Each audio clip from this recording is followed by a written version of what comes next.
5% জায়গায় যদি এটা হয়, আমরা যারা শহরে থাকি এরকম জায়গা অনেক বাসাতেই কিন্তু আছে, ছাদ আছে বাসার। প্রিয় দর্শক, আমার সাথে কিন্তু খুব জনপ্রিয় একটা ছেলে রায়হান সাহেব আছেন।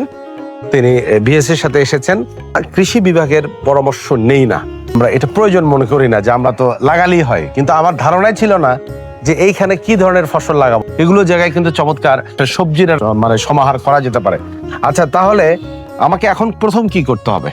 আপনি প্রথম হচ্ছে যে আপনার পানি নিষ্কাশন ব্যবস্থা অ্যাডজাস্টমেন্ট করে মাটি লেভেলিং করতে হবে। মাটি করলাম, হ্যাঁ। মাটি লেভেলিং করার পর মাটিটা একটু বসলে আমরা পেঁপের চারা লাগাবো।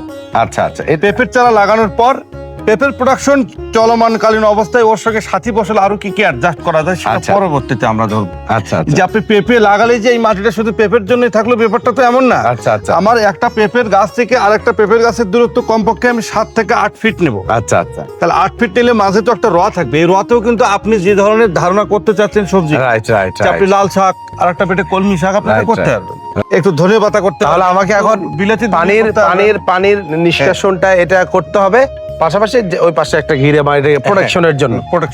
আপাতত কিছু নাই না, আপাতত আর কিছু। প্রিয় দর্শক, ভিডিওগুলো আপনারা দেখবেন। আমি এইটা দিয়েই একটা বলা যেতে পারে আসলে বাণিজ্যিক ভাবে, যেহেতু ওনারা চমৎকার একটা নেশা ধরে দিয়েছে, আমাকে চমৎকার একটা কথা বলেছে।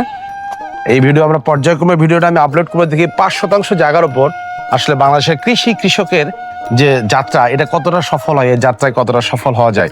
প্লিজ আপনার নামটা আর মোবাইল নাম্বারটা। আমার নাম হচ্ছে বিলাস কুমার ভট্টাচার্য, আমি উপসহকারী কৃষি কর্মকর্তা, গোবিন্দগঞ্জ পৌরসভা ইউনিয়নের দায়িত্বে আছি। যে কোনো পরামর্শের জন্য ওকে ফোন করবেন, নাম্বারটা একটু বলেন। 01715126812। এটা 24 ঘন্টায় আপনারা ফোন করলে আমার কাছ থেকে কৃষি বিষয়ে যে কোনো ধরনের পরামর্শ নিতে পারবেন। ধন্যবাদ। ভট্টাচার্যের জন্য শুভকামনা। কারণ আমরা ডাক্তারের নাম্বার রাখি, আমরা পুলিশের নাম্বার রাখি, সাংবাদিকের নাম্বার রাখি, কিন্তু আসলে আমাদের নাম্বার রাখা উচিত, যদি প্রায়োরিটিতে 1 বলি তাহলে ওনাদের নাম্বার। কারণ কৃষি প্রধান দেশ, কৃষকের বাংলাদেশ। পাশাপাশি কৃষি অফিসের কিছু অফিসিয়াল কাজ থাকে, এই বিষয়গুলো আমরা কিন্তু অফিসে যাই না। সেক্ষেত্রে রায়হান সাহেব, আপনার পোস্টটা একটু বলবেন। রায়হানুল সালাম, অফিস সহকারী কাম কম্পিউটার মধ্যে করি, উপজেলা কৃষি গোবিন্দগঞ্জ গাইবান্ধা। অফিসিয়াল যে কোনো পরামর্শ বা অফিসের যে কোনো পরামর্শের জন্য অফিসে আসতে পারে, আমরা সর্বোত্তম চেষ্টা করবো। আমার মাতৃভূমি, আমার প্রিয় ভূমি, আমার মাটি কিন্তু এখানে। সম্প্রতি দেখেছেন আমি ফার্ম, কৃষি, ক্ষেত, খামার নিয়ে প্রচুর ভিডিও তৈরি করার চেষ্টা করছি।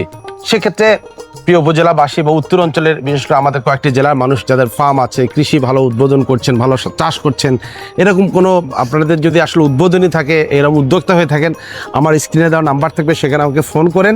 হ্যাঁ, অবশ্যই ইনশাল্লাহ এই ভিডিওগুলো আমি সুন্দর করে বানিয়ে দেবো। আমাদের যুব সমাজকে, আমাদের পিছিয়ে পড়া কৃষিকে আমরা এগিয়ে নিতে চাই। কারণ প্রচারই প্রসার। আপনি যত প্রচার করবেন তত প্রসার ঘটবে, আর প্রসার যত ঘটবে তখন সাধারণ মানুষের কাছে কি হবে, এটা অবশ্যই সেটা সহজ হবে, সহজীকরণ হবে। সরকারি দপ্তরগুলো মানুষের দোরগোড়ায় পৌঁছে যাক, এই প্রত্যাশা করছি বলে আজকে ভিডিও থেকে শেষ করছি। তবে কিন্তু কথা একটাই, আপনারা পর্যায়ক্রমে আমার এই 5% জায়গার যে আমরা কাজ করবো, এগুলো দেখবেন।